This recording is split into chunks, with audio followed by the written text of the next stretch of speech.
Electrocast. Hold on to your butts. We are changing the course of history as we see it. That is what Wesley demands.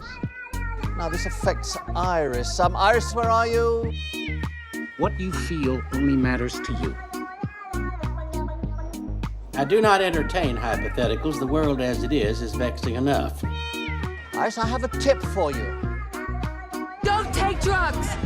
Or whatever movies with Wesley and Iris. Do do do do do do do do do do do do do do do do do do do. What up? And welcome to Or Whatever Movies. I'm your co-host Iris, and I'm here with my older brother Wesley I. Today we're talking a movie from 1990, circa 2024, or is it the other way around? An interruption to our summer favorites programming, the new release, Beverly Hills Cop, AXEL F. We're back in the saddle, people. A little bit slower, a little bit overly synthesized. But the same people are back, talking at 0.75 speed. So they're just moving more slowly, or they slowed it down for us old fogies who have tuned in for episode 4? It's like the whole movie is slowed down. Because I sped it up to 1.5 and they're almost back the way they were in the 80s and early 90s. In particular, Judge Reinhold as Roseweed is just too slow for his own good. It's Rosewood, Sarge. Shut up, Roseweed. Judge Reinhold, I was so excited to see him. You know, he's been gone. He just took off. He was 7 years. He hasn't done a role. And I've always marveled at how wonderful and youthful Eddie Murphy looks. But when you put him up next to Rosewood and Taggart, oof. Oh, man. It just highlights how, I don't want to say badly that they've aged, because they've aged naturally. It's just Eddie Murphy is ageless. So when Taggart gets down, when Taggart joins the shootout in the mansion, yeah, and then he's like, I don't think I can get back up. I was like, yeah, I saw you get down, Taggart. That looked rough. I don't think you can get back up. Oh, man. It just seems like this movie is so perfectly placed. 1984, original Beverly Hills Cop. 1994, Beverly Hills Cop 3, the last installment. And then 30 years later to the year, Beverly Hills Cop 4. It seems so perfect, but man, so much has changed. So as a result, I forced Kelly Ray as part of birthday week to watch all 3 Beverly Hills Cops. We even stuck in Beverly Hills Cop 3. So like a side-by-side comparison of these characters through the ages was a little bit jarring. They joined the club. I also did my Beverly Hills Cop movie marathon. I don't know that I've ever seen Beverly Hills Cop 3 because, whoosh. Yeah, it's possible that you saw it and then completely forgot it. That movie broke my young heart. What? And it was probably really expensive. That was some pretty extensive production design for Beverly Hills Cop 3. With Wonderworld and all that? Still managed to look cheap. That was the Six Flags up in like Santa Clara, up by San Francisco. That was the death knell. That was the last we ever really saw of John Landis. The end of their relationship and his career as a feature director. And Eddie Murphy, before Beverly Hills Cop 3, said he would never make another Beverly Hills Cop movie. And made that one. And you would have thought that was the nail in the coffin. And it was for 30 years. And now he's just reviving all of his franchises. So similarly, AXEL F, as I'm going to keep painfully calling it, starts with a car chase, but not before we get him cruising around Detroit with everyone saying hi to him. Is that just to establish that, he stayed close to his roots? He remained a cop in Detroit. He didn't become some highfalutin detective in Beverly Hills. Yeah, he's a Detroit cop in the crappy blue Chevy Nova. Man, keeping that relic around. That car was crappy back in 1984 and Jenny made fun of it. Yeah. Gee, that car is ancient now, but whatever. He kept it in some police garage or something like that. He's keeping it real. They brought back the Lions jacket. Not only the Detroit Lions jacket, they brought back, by the time he left Detroit, we were 3 Beverly Hills Cop songs in. I think the heat was on. I think we did the Neutron dance and maybe the AXEL F theme. All of that within the first, 10 minutes? Well, they had to hook us with the nostalgia. And they were really trying to appeal to the Utes by calling this one Beverly Hills Cop AXEL F. I mean, don't you think just Foley would have been more appropriate given the whole controversy around, Foley and Saunders, Saunders,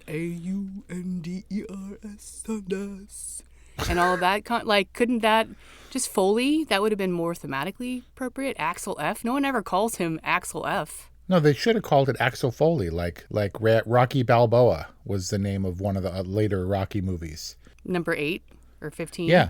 And for a second, Rambo was going to be called John Rambo, the last installment, but they ended up calling it Last Blood, which is halfway decent, I guess. Considering First Blood was the first. Right. But we digress.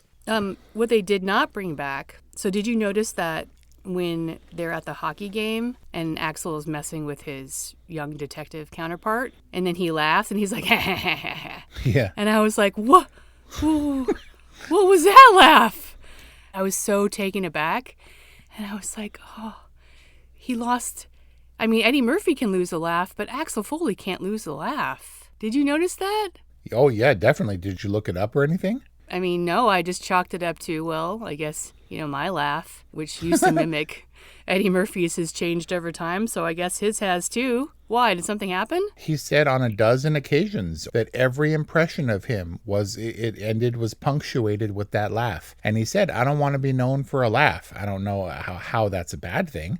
He forced himself, Eddie Murphy, forced himself to stop laughing like that, and as a result doesn't anymore, and deprive the world of the magic. And I was like, okay, well, exactly when did he do that? Because all the way through 3 he was doing it. I think he was doing it in The Nutty Professor.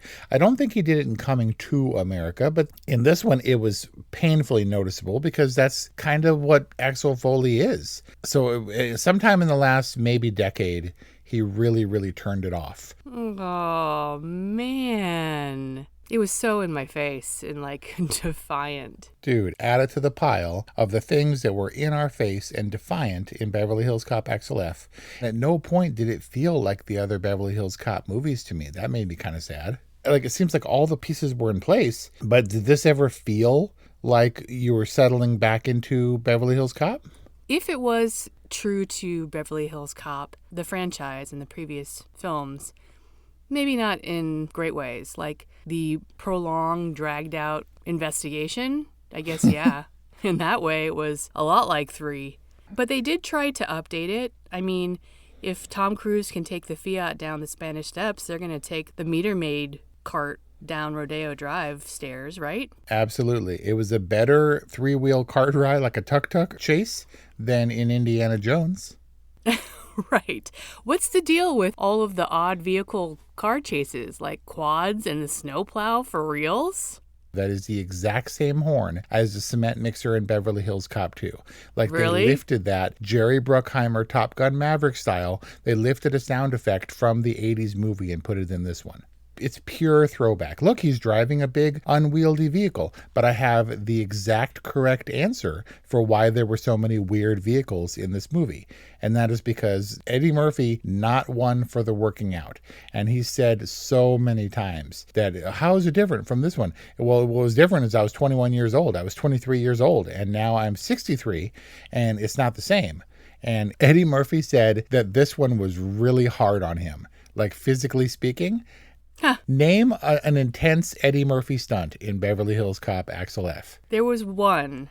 When he took the squib and he went, Jane, no, and then fell landed on his shoulder on the ground. That was about it. Because every other time, all he did was drive and sit. Well, he has to drive very energetically when he was driving the snowplow. Yeah, you jerk the wheel around, but how much maneuverability does the snowplow have? He was a passenger in the helicopter, and Eddie Murphy being funny is him screaming and swearing and putting the gun in Jogo Lev's face. But man, the other thing, which was kind of in your face, was this surpassed in terms of profanity. They're like, we have to go back to a gritty, the R-rated funny comedy kind of thing, because the swearing and the N-wording was incomparable. It was worse than all 3 previous Beverly Hills Cops put together. Yeah, I don't remember there being an N-word in any of the previous Beverly Hills Cops. There was only one. I was going to call the article, Michael Jackson is sitting on top of the world. Now I think I'm going to call the article, Michael Jackson can sit on top of the world as long as he doesn't sit in the Beverly Palm Hotel because there's no N-words allowed in there. Oh, and to see how right. fast that was a tempo perfect delivery of that line, none of which he delivers at anywhere near that speed in Beverly Hills Cop AXEL F. You couldn't pick a more perfect example. He literally comes into the hotel and says, yeah, I'm too tired. Can I just get a room? So indicative of this movie, generally speaking. Man. Exactly. He's just tired. He's so tired. And look, he also produced it. It's just that Eddie Murphy doesn't have to be the action guy. Eddie Murphy is the funny guy, and they got the funny out of him, but don't expect more than jerky elbows when he's driving different vehicles.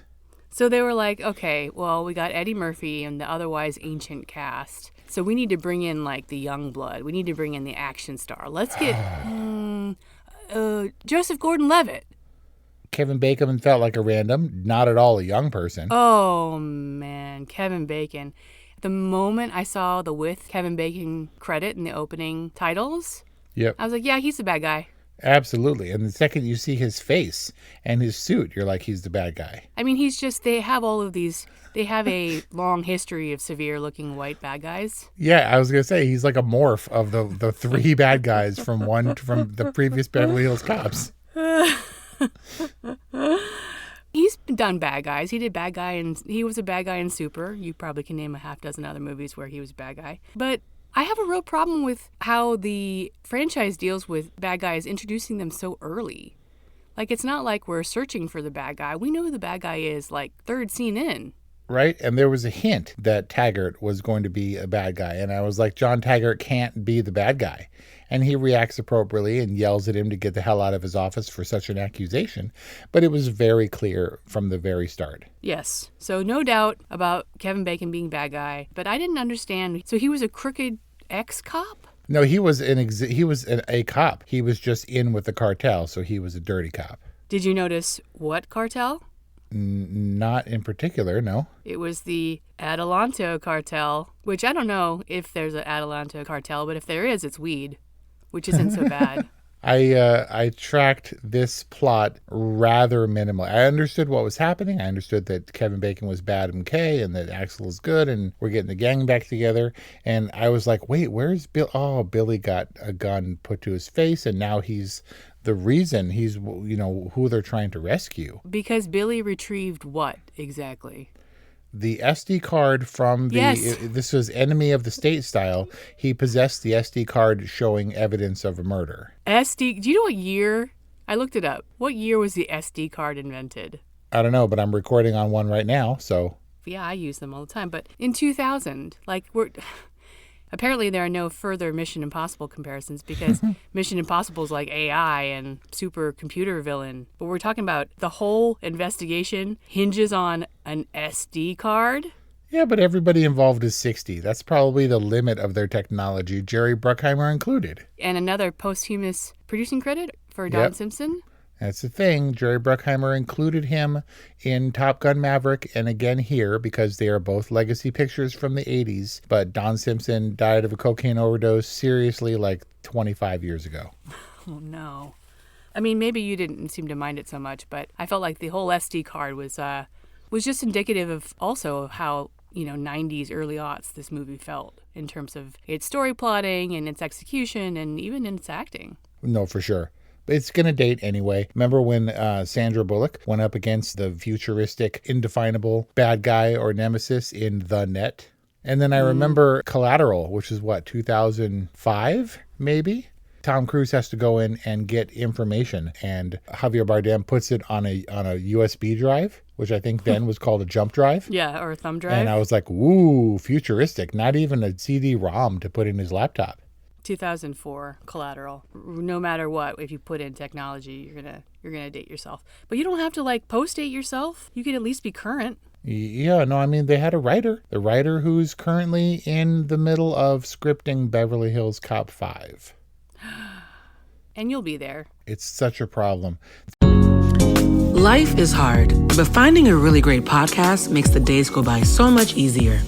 Hi, my name is Blue Toulousma. I'm a writer, an emotional intelligence coach, and the host of Humanize with Blue Toulousma, a podcast where we believe that when you humanize everyone in the room, a great conversation is almost guaranteed.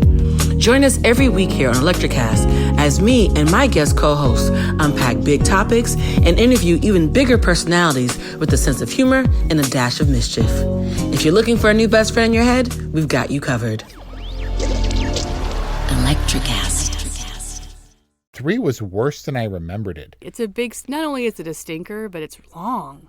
Yeah, and not that, dude. It's less than 2 hours long. It's like an hour and 45 minutes. Really, it felt interminable when they were on Kingdom of the Dinosaurs or whatever. I was like, please, and then they all get shot. I was like, yes, put them out of their misery. So, telegraphing a little bit, the only reason AXEL F isn't the worst entry in this franchise is because Beverly Hills Cop 3 exists. Remember the interminable helicopter chase, which wasn't a chase, I don't think? They were like, we got to track him from the ground. That was really uncomfortable. I really didn't like that scene. Ironically, it takes real skill to fly a helicopter that poorly. Like, that was actually some really good helicopter work meant to look shoddy, but it went on forever. Like, it was just Eddie Murphy screaming in the passenger seat, so he doesn't actually have to do anything. And it went on for a really long time. It felt so unnecessary and dangerous. I was like, this is really dangerous. I felt like it was an irresponsible stunt to do. But there's no recreating Rodeo Drive, right? He really drove that car down the steps of Rodeo Drive. And likewise, I think he landed that helicopter in front of the Beverly Hills Police Department, or the building that was standing in for the PD in this movie. It was pretty dangerous and pretty tight quarters. Yeah. I was just waiting for Jogo Lev to get it together and like fly off. But no, they crash land. Then they land on the golf course and we pause while we have uninteresting cameos and Shooter McGavin like yelling at them for landing on the golf course. And we're like, aren't we still in the middle of a chase with gunfire? Aren't they tracking you? They know where you crashed. And they like talk to the valet man for like 5 minutes. And Kelly and I looked at each other and we were like, he's got to be like a guy, right? Like a comedian or something that they gave a glorified cameo to. Just didn't care. I felt like whoever that guy was, maybe I should look it up. It was a kick-ass cameo, and he totally holds his own against Eddie Murphy for however long that thing lasts. I felt like it was, no. I was like, who is that guy? He totally stood out, and it was akin to the Chris Rock and Damon Wayans cameos. Oh, man. Okay. I mean, I guess. But again, those people, Chris Rock and Damon Wayans were known, but Damon Wayans wasn't really known when Beverly Hills Cop 1984 was released. And maybe this is the precursor to this guy's career blowing up or something. They're like, it all started with AXEL F when I did that accent and held my own against 63-year-old, really slowed down Eddie Murphy. He stood out to me. I don't know, man. There was a lot in this movie that made me roll my eyes. There were a lot of chases, and I was like, okay, we're doing the cart chase. And I'm sure that it wasn't based on Indiana Jones or anything, but it's notable that that chase scene was better because it was Jerry Bruckheimer produced, but also Indiana Jones Harrison Ford was better. 20 Years Eddie Murphy Sr. was running and jumping and ducking and flying and leaping and stuff, none of which Eddie Murphy did in his 60s. I mean, leave that to the young bloods, right? Sure. Jogo Lev didn't do a lot of car jumping or anything either. No, but Jogo Lev, we know. I was kind of joking when I was talking about casting the action star, because Jogo Lev, we know, can throw down. But yeah, Jogo Lev's a little dude and can definitely throw down, but here he was restrained by the beard. He was looking rather Brian-like, I thought, in this, with the beard and the hair and the eyebrows. I.e. dashing and charming. And sweet and kind eyes and stuff. The kiss in the mansion, unnecessary. Intolerable is the word you're looking for. Was it a roll your eyes moment? Oh, she was every second she was on screen, and I was like, please don't do this. It was like she was meant to be young and influencery or something.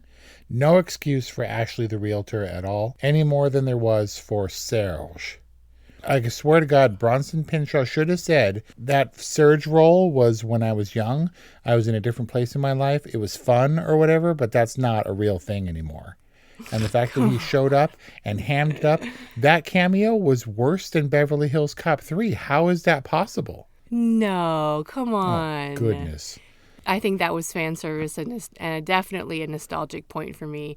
We got at least 2 of the "get the fuck out, no" exchanges. Yeah, that's the problem. No, oh, it was the best. It was the best. Oh, man. I don't know. Those 2 worked for me. You cannot tell me that I cannot say that I hate because I love. Because I love Beverly Hills Cops 1 and 2.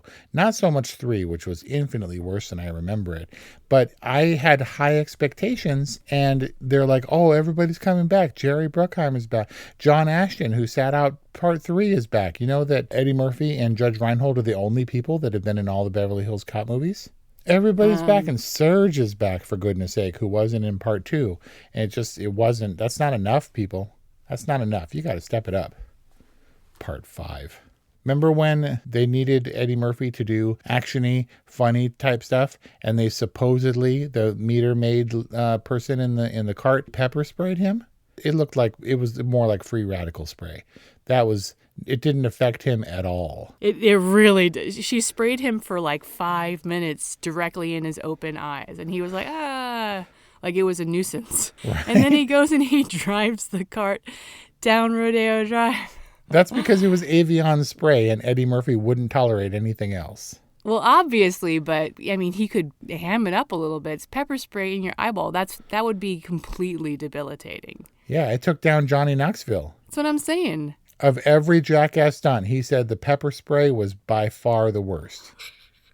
Oh, even worse than the paper cuts and the lemon juice? Oh, that was Steve-O, I think. Oh, that has made a permanent imprint on my mind, and I get nauseous just thinking about it. For the one time I watched it, in subsequent viewings, I always have to skip over the paper cut stuff.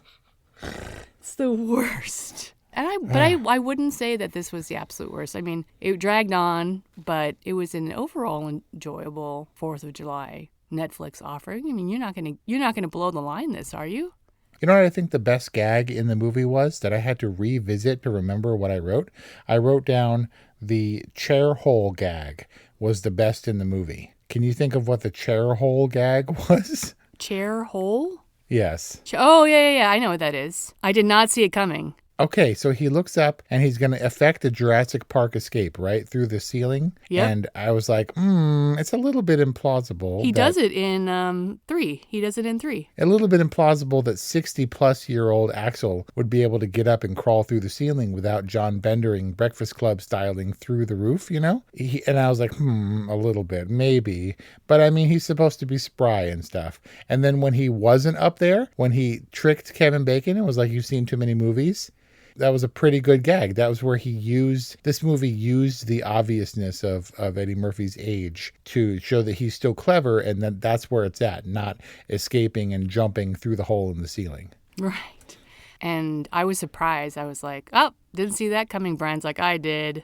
Aw, that he was that he was off to the side? Apparently. I was right there with Kevin Bacon, though. I was like, oh, man. That was good. And then, he gets out of the handcuffs. His daughter similarly knows how to get out of the handcuffs. They restore their relationship. All is well in the AXEL F universe. Look, I fell for it. The AXEL, here's what I will say, is that it purports to be unchanged, the Axel Foley Beverly Hills Cop universe. You would think that in the 40 years of Axel's shenanigans, the police departments in both Detroit and Beverly Hills would learn not to caravan so closely so that when a vehicle stops, they all plow into each other. That long line of cop cars and sirens all they keep doing that. Stop. It's been 40 years. Learn how not to do that, people. It's true. The unnecessary damage to BHPD and LAPD equipment and the overall carnage, it's not necessary. Like the whole shootout with the tattooed cartel guys. Oh, man. Unnecessary. And so you're like, okay, Beverly Hills Cop is trying to stay relevant. It's trying to be real and grounded and stuff. And then what do we get? What's the obvious product placement in Beverly Hills Cop Axel Foley? ScanDisk SD cards. He gets shot. He refuses to eat the hospital meatloaf, so he goes for a young person burger and fries. Where does he go? Norm's. The oldest person place there is. Mom and Dad go to Norm's so Mom can get her burger. Aren't you going to Norm's today? Probably. He went to Norm's. And we're supposed to think that, well, it's not really. What they were very clear about and tried to be deliberate about was to show that he's not the same dude. He's a father now. He's more tired, and he fully goes to Norm's. So they were looking to update Axel. He wasn't supposed to be the same guy he was, and boy, was he not. But that doesn't mean that the movie stylistically couldn't have the same energy, where he's just a touch behind. He could have run a little bit slower. He could have it would have been funny if Kevin Bacon and Eddie Murphy and everybody had to do a chase scene on foot, and they all had to like stop at regular intervals, and pant. Right? That could have been funny. Well, you got to come down one side or the other, Wes. I am a huge fan of Beverly Hills Cop. Very few movies were as influential on my childhood. I fell for Coming to America, which I've not seen since. On Amazon Prime, Eddie Murphy has switched to Netflix, but he's keeping the legacy sequels alive. And this one didn't fit. And it was right off of Beverly Hills Cop 3. I told Kelly Ray she has a unique opportunity to span 30 years in the blink of an eye, going from part 3 to part 4. You would think that it would be a reset in energy and back to form, and not so much. It felt just a little bit better than part 3, which is way below the line. So I'm going to give this a just below the line because it broke my heart a little bit, and I got through it, but I wasn't leaning forward. I smiled a couple of times. The Saunders thing made me smile, and Kelly Ray looked at me accusatorily, and she's like, "You laughed." And I was like, kinda, because you get glimpses of, there was an occasional cool breeze of Beverly Hills Cop energy from this movie. But if you're on like a stuffy, clanky bus riding somewhere, and then you turn your face and you catch a cool breeze occasionally from the window, you're like, that's not enough. It's not the bus giving you that cool breeze. It's the outside world that's cool and refreshing. That's just penetrating a little bit so you get a whiff or whatever. It's actually the bus's fault that cool breeze feels so awesome. So when you get moments of glory in Beverly Hills Cop AXEL F, that's just the goodness seeping through this old rusty, like tired frame. It was a tough one for me. So that's an official whatever? That's an official whatever Beverly Hills Cop, awkwardly titled AXEL F. I think that we said that Coming to America was ratings proof, was not subjected to ratings. Sure. Can I abstain? Yes, you can. I maintain that it's not, of course they're older, of course it's going to feel different. It's not a young person movie anymore.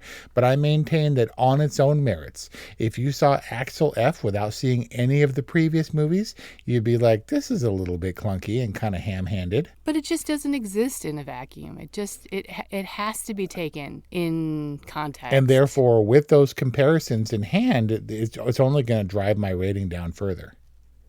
For me, the goodwill from Beverly Hills Cop and the nostalgia, it really goes a long way.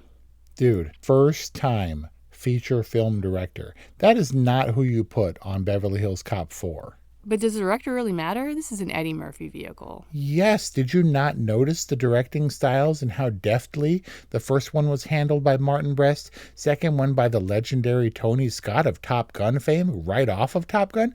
Decidedly different tone. And then 3 by the career-killing John Landis, whom I love ordinarily and who had great luck. It's just the director's stamps are all over Beverly Hills Cop, including this new one directed by what's-his-name?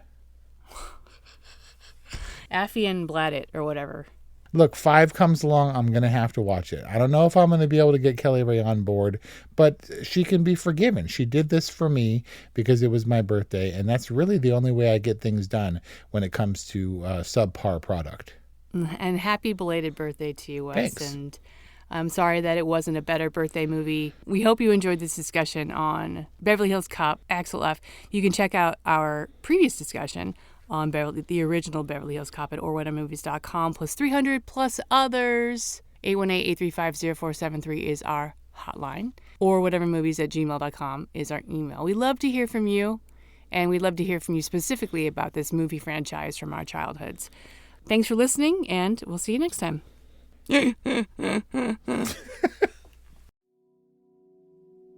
Hi, everyone. I'm Geraldine Glass, a leader in the field of music as medicine, and I'm excited to share with you my newest release of healing sound, Pentatonic Visions, with Chris Scholler and Electricast Records. Immerse yourself in ethereal realms where the harmonies of nature, tribal rhythms, and soundscapes blend with the crystal singing bowls. It's out now, streaming on all platforms. Welcome to Transforming 45, the podcast that celebrates the incredible power of passionate voices. I'm your host, Lisa Boat.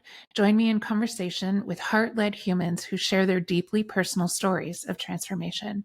Transforming 45 is here to uplift, connect, and remind you that it's never too late to write your next chapter. So get ready to be inspired, empowered, and transformed. Join me in this community where through powerful storytelling, we heal and reclaim our inherent magic.